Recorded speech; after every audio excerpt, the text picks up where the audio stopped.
Assalamualaikum warahmatullahi wabarakatuh. Waalaikumsalam warahmatullahi wabarakatuh. Selamat sore.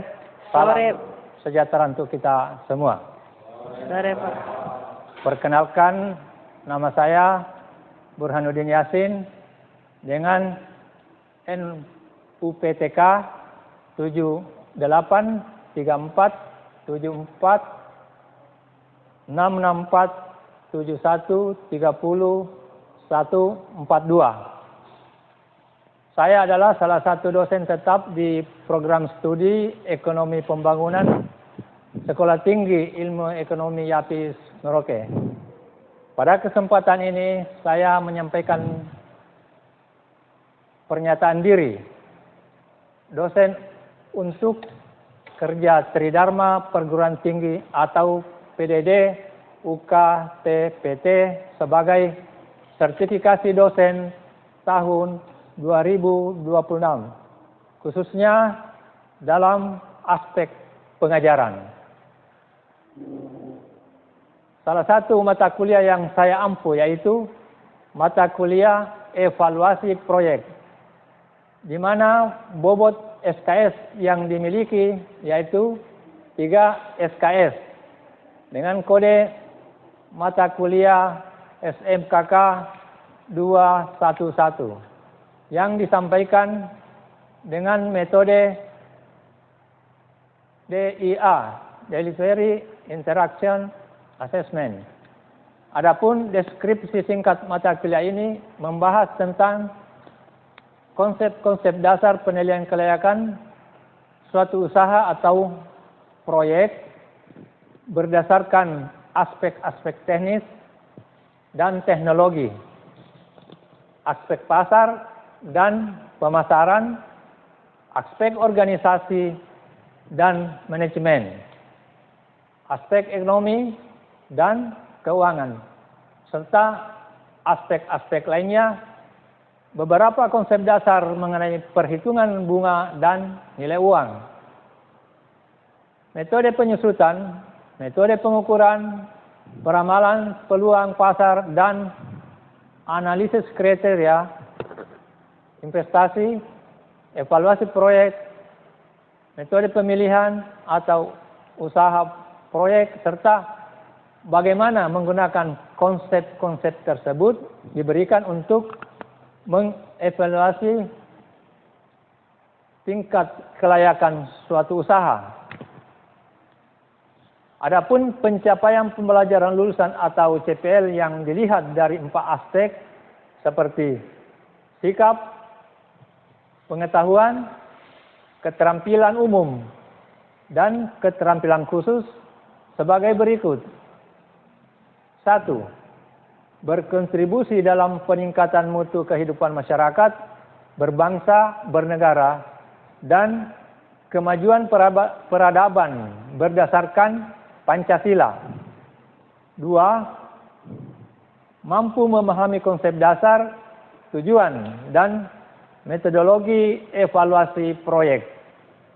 Mampu menghitung dan menganalisa kelayakan proyek menggunakan berbagai kriteria investasi. 4. Mampu menyusun studi kelayakan dan mengevaluasi dampak proyek terhadap perekonomian. Adapun capaian pembelajar mata kuliah atau CPMK pada mata kuliah ini sebagai berikut. 1. Mampu memahami pengertian ruang lingkup, aspek-aspek persiapan pelaksanaan proyek, dan identifikasi biaya dan manfaat proyek atau tujuan daripada proyek. 2. Menjelaskan dan mengidentifikasi kelayakan proyek menggunakan berbagai kriteria investasi. 3. Menjelaskan dan mengidentifikasi analisis ekonomi, biaya, dan risiko investasi. 4. Menjelaskan dan mengidentifikasi siklus proyek dan aspek studi kelayakan. Itulah beberapa dasar-dasar daripada mata kuliah evaluasi proyek atau aspek-aspek dasar dari mata kuliah ini. Beberapa referensi yang saya gunakan dalam mata kuliah ini sebagai berikut. Buku yang berjudul 1. The Price Economic Analysis of Agricultural Project Second Edition Series. Yang kedua, Clive Gray Lin. Ya, ini nama orang ya. Atau nama bukunya. Payaman Simanjuntak. Ya, ini pasti orang Batak ini. Yang ketiga, DJ A. Simarta, yaitu pendekatan sistem dalam analisis proyek investasi dan pasar modal, Jakarta. Keempat, Suat Husnan, studi kelayakan usaha, Jakarta. Aspek penilaian pada mata kuliah ini terdiri dari 5 item. Ya, saya pikir saudara-saudara mahasiswa ini sudah sering memahami ini atau mendapatkan ini, yaitu 1. Bobot tugas, yaitu 20%. Ya, tugas ini bobotnya cukup besar, 20%. Yang kedua, bobot kehadiran 10%. Ya, walaupun ini bobotnya di bawah, tapi kehadiran ini sangat penting dalam proses perkuliahan. Yang ketiga, keaktifan atau partisipasi, yaitu 10%. Jadi, mahasiswa aktif bertanya, mahasiswa aktif menjawab, itu ada penilaian tersendiri, itu bobot 10% ya. Bobot selanjutnya yaitu UTS, ujian tengah semester, yaitu 30%. Dan yang terakhir adalah bobot UAS, yaitu sama dengan bobot UTS, yaitu sebanyak 30%. Jadi total semua 100%. Itulah tadi pemaparan tentang mata kuliah yang saya ampu. Dan selanjutnya, marilah kita saksikan video suasana pembelajaran yang dilakukan secara tatap muka di ruang kelas. Ya, baik. Terima kasih bahwa pada sore hari ini kita masih diberi kesehatan sehingga kita bertemu untuk awal mata kuliah kita, yaitu evaluasi proyek yang mungkin sebelum saya lanjut ke materi, tadi tentang CPL ini sudah disampaikan apa-apa saja, tapi tidak apa-apa, kita ulang supaya nanti saudara-saudara lebih jelas lagi memahaminya ya. Jadi capaian pembelajaran lulusan yaitu mampu memahami konsep dasar dan tujuan dari metodologi evaluasi proyek ini. Ya, evaluasi proyek. Yang kedua, CPMK, mampu memahami pengertian ruang lingkup, aspek-aspek seperti yang tadi disampaikan, persiapan pelaksanaan proyek, dan identifikasi biaya dan manfaat proyek. Ya, jadi semua proyek itu pasti ada manfaatnya. Kalau tidak ada manfaatnya, dia tidak jadi proyek. Ya. Yang selanjutnya, sub CPMK, mahasiswa mampu menjelaskan definisi atau pengertian. Ya, ini yang paling penting, sub CPMK-nya ya. Saudara harus mampu menjelaskan definisi, tujuan, dan siklus dari proyek atau pembangunan itu. Ya. Kita lanjut. Nah, ini mungkin sedikit gambaran ya visual supaya apa yang dilihat oleh mata, dibaca oleh hati itu bisa kita lebih memahami ya. Nah, makanya sengaja Bapak tampilkan ini visualnya. Di sebelah sini kira-kira ini apa? Gambar yang ini. Ada jalan. Ini yang biasa pernah ke Makassar atau ke Jakarta. Ya saya lihat jalan model begini. Ini jalan apa? Jalan tol ya. Ya, jalan tol. Ya, betul. Ini jalan layang atau orang biasa sebut jalan layang. Itu karena kita melayang di atas itu. Ada jalan di bawah, itu jalan di bawah, jalan di atas lagi. Itu jalan tol. Nah, ini pada saat proses pekerjaan. Ini yang sebelah sudah jadi, yang sebelah ini lagi proses pekerjaan. Jadi sekarang itu karena sudah modern, teknologi sudah maju. Jadi orang bikin jalan itu tinggal sambung-sambung, itu dia sambung. Jadi sudah dibuat di pabrik, tinggal sambung.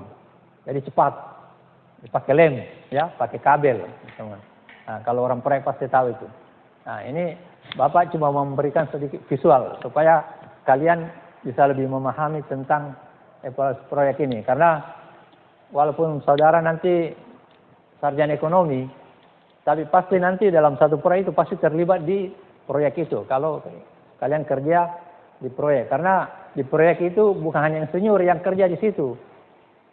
Semua sarjana itu harus ada di situ.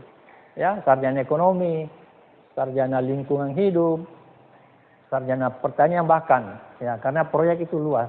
Nah, ini gambaran itu adalah gambaran secara khusus memperlihatkan aktivitas proses proyek pembangunan jalan tol beserta alat berat dan pekerja konstruksinya. Ini menggambarkan. Yang sebelah ini apa ini? Bisa baca kan situ ya? Bandar udara.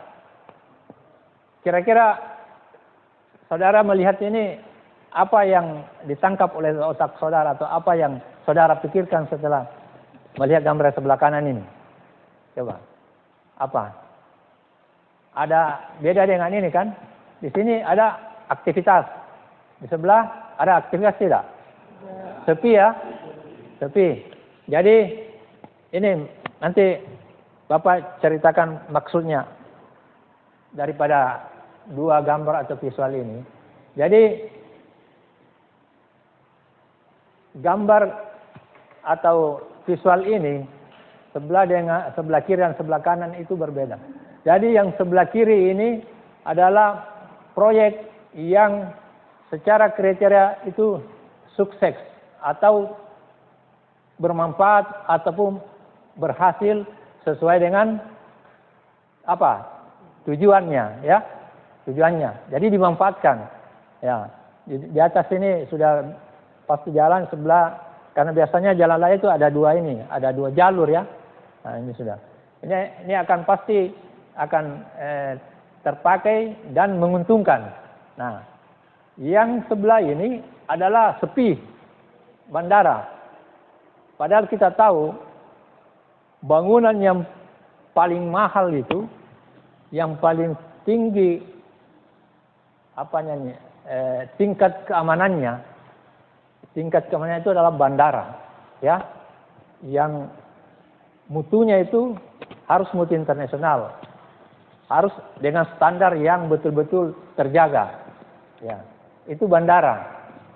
Sehingga membangun bandara itu perlu biaya yang berlipat-lipat kali lebih besar daripada jalan biasa. Nah, sekarang apa yang mau ditangkap dari sini, bahwa ini bandara yang dengan biaya besar, ya, biaya besar, tapi sepi. Berarti proyek ini apa? Berhasil atau gagal? Berhasil atau gagal? Ayo. Kalau dia dengan biaya besar, tapi ternyata sepi pemakai, tidak ada operator penerbangan jarang yang ke sini, berhasil atau tidak? Tidak. Berarti gagal ya? Tidak. Ya, itu gagal, itu menggambarkan. Kalau ini berhasil, ini pasti akan banyak yang melalui mobil dan sebagainya, sehingga kalau kita bicara ekonomi, bicara biaya, bicara keuntungan, ya, secara keuntungan, ini pasti yang sebelah kiri ini dia akan menguntungkan. Ya, kalian pernah belajar break even point atau kembali modal? Pernah toh? Ya. Nah, ini akan kembali modal cepat. Ini modal yang besar yang sebelah ini, tapi karena sepi pengunjungnya atau pemakainya tidak sesuai dengan target, pesawat yang landing dan take off juga itu tidak sesuai dengan target, padahal biayanya sangat besar, pasti rugi ya dari hitungan bisnis atau ekonomi. Nah, itu begitu maksudnya dua visual atau gambar ini. Ya, bisa ada gambaran saya. Nah, jadi itu maksudnya.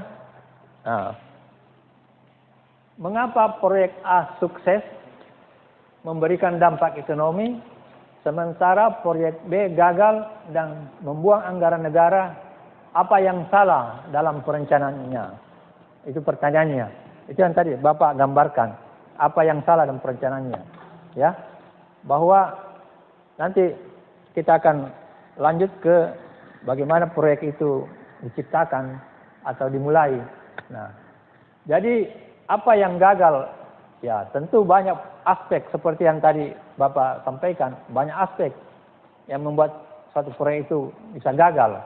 Seperti tadi, mungkin salah satu aspek dari bandara itu gagal karena dia tidak memperhitungkan jumlah orang ataupun kepadatan penumpang yang akan memakai bandara itu. Saya pernah terbang dari bandara di Jogja yang baru ini, Kulon Progo apakah nama bandaranya? Ya, di Jogja, besar, bandaranya besar, sangat besar, dan itu salah satu bandara terbesar di Indonesia.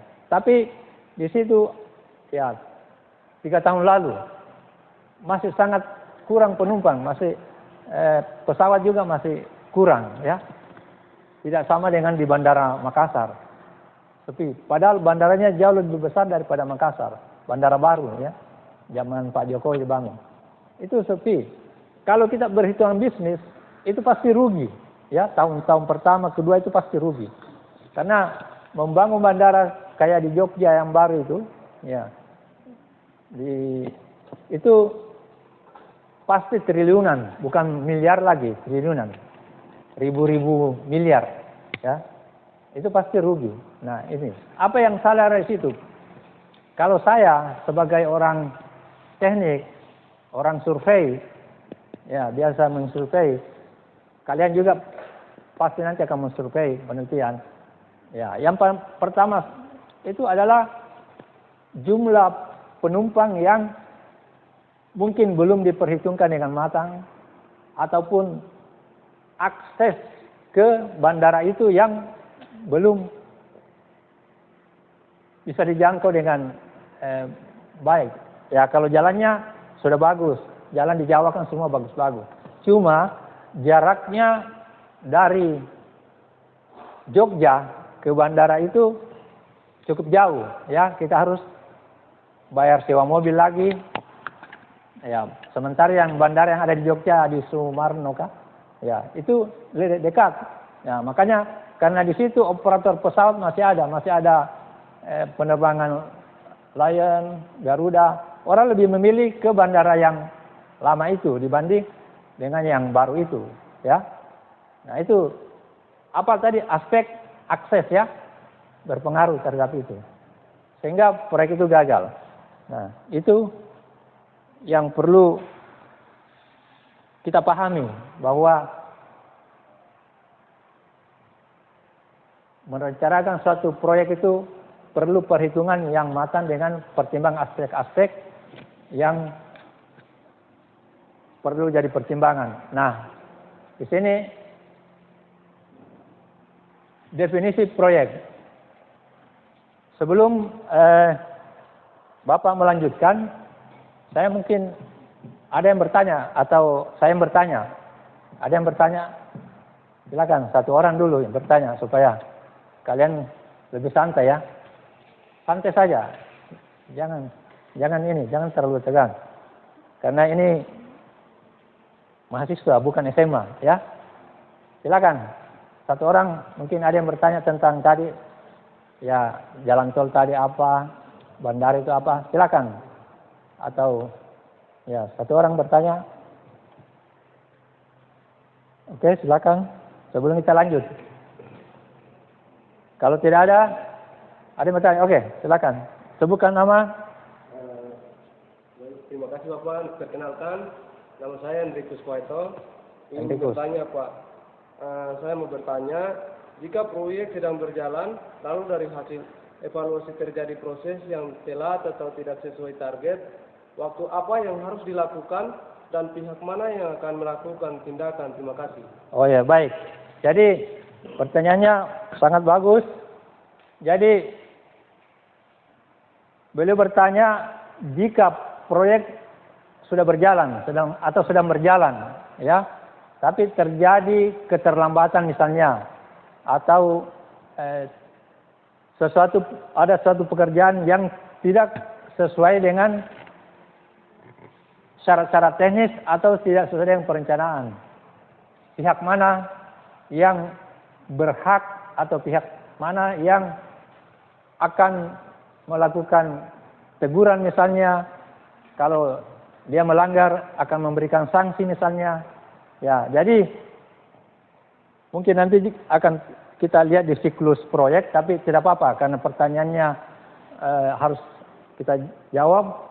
Jadi dalam suatu proyek yang sedang berjalan itu ada 3 pihak utama yang terlibat di situ, ya. Pemilik proyek atau owner, ya. Yang kedua konsultan, ya. Konsultan di situ berarti karena proyeknya sudah berjalan, berarti di situ ada konsultan pengawas, ya. Karena konsultan itu ada 2, ada konsultan perencana, ada konsultan pengawas.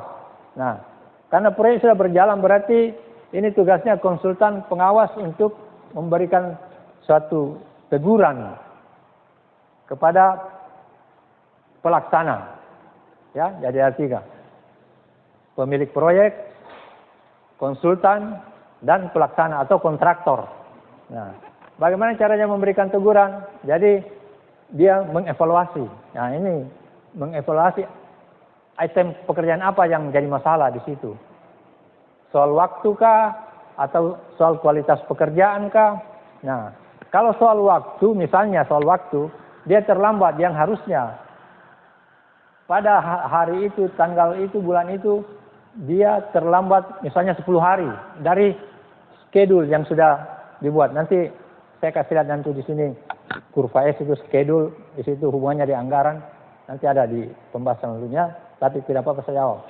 Nah, misalnya dia terlambat 10 hari.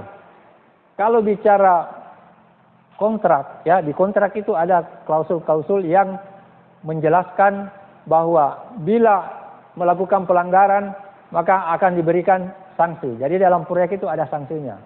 Nah, yang umum biasa dipakai itu untuk sanksi kalau misalnya keterlambatan, ya. Ya, ini kalian pasti nanti akan temui kalau ada yang jadi kepala dinas kah atau yang jadi kabid kah ataukah yang jadi di proyek akan temui tentang sanksi. Jadi yang paling umum itu sanksinya adalah 1/mil. Tahu yang dimaksudnya 1/mil? 1/mil itu 1/1000. Ya. Jadi misalnya nilai proyeknya 500 juta. Ya. Berarti 1 dikali 500 juta dibagi 1000. Ya. Berapa itu? 1, coba yang ada kalkulator. 1/1000 dikali 500 juta. Ya. Jadi 500 juta sama dengan 500 juta dibagi 1000. Kasih yang nolnya, 00. Tinggal 500 miliar. Jadi tinggal 500 juta. Ya toh? Karena 3 nolnya sudah kasih hilang kan dibagi 1000, ya. Jadi 500 juta. Ya. Itu dendanya. Apalagi kalau dikali, coba yang punya kalkulator, 1/1000 dikali 500 juta. Berapa itu? Nolnya 500 juta, nolnya berapa? 8 ya? Nah, Ya. 8 ya, betul. Ya. Nah, 8 toh berarti kalau dibagi 1000 tinggal 500.000 kan? Ya. Tapi karena dia terlambat 10 hari, berarti dikali 10. 500.000 kali 10, 5 juta kan? Jadi selama 10 hari itu dendanya 5 juta. Nah, itu maksudnya. Jadi jangan heran nanti kalau kalian kerja di kantor kah Dendanya atau 5 juta. di proyek kah, terus kamu punya kepalanya Markus, kau hitung dulu dia dendanya ada berapa. Markus dia bingung. Dulu saya dosen dia ada ajar saya dulu. Dendanya itu 1/mil. Toh, 1/mil itu artinya 1 dibagi 1000. Nah, contohnya tadi. Bisa paham kan? Jadi kalau ada yang begitu, kalian sudah saya dosen dulu ajar saya begitu. Jadi kalau nilai proyek 500 juta, nah, karena dia dibagi 1000, berarti 500 juta itu kan nolnya 8. Kurangi nolnya 3. Jadi tinggal 500.000. Karena 10 hari terlambat, berarti dikali 10. Jadi 5 juta. Ya toh? Gampang toh? Nah, itu dalam suatu proyek. Jadi itu jawabannya ya. Jadi yang berhak menghitung adalah konsultan pengawas. Ya, berdasarkan hasil perencanaan daripada konsultan perencana tadi. Ya. Oke, kita lanjut ya. Jadi ini, definisi proyek.